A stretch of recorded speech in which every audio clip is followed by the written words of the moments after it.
I've been thinking a lot lately about the two kinds of pain that I often encounter in my life. It feels like every day, I'm standing at a crossroads between the pain of discipline and the pain of regret. The funny thing is, both of them hurt.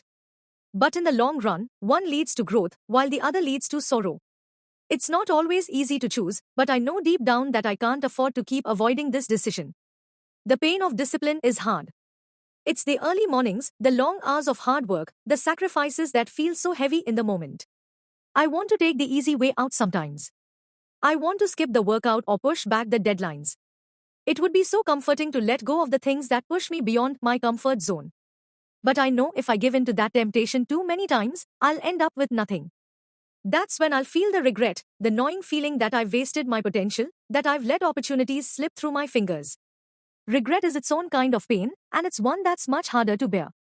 It's the feeling of looking back and knowing I didn't give my best. It's the quiet, persistent voice reminding me that I didn't take action when I should have. Regret eats away at me, telling me that I could have been better, done more, reached further. It doesn't offer solutions, only sorrow. And yet, here I am, standing before this choice again. The discipline is hard, but the regret is unbearable.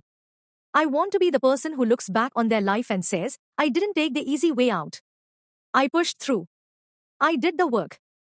That's the version of myself I want to become.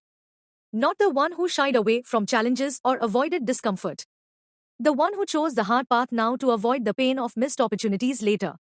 So, I'm choosing the pain of discipline. I'm choosing the discomfort that comes with doing what needs to be done, even when it's hard. I know the regret will always be there, trying to tempt me to take the easy way out, but I won't listen to it. I won't let it win. Instead, I'll embrace the struggle, knowing that it's in this struggle that I'll grow and move forward. The pain of discipline might be tough right now, but the pain of regret? That's forever. And I'm done with it. This is the choice I'll make today, and every day.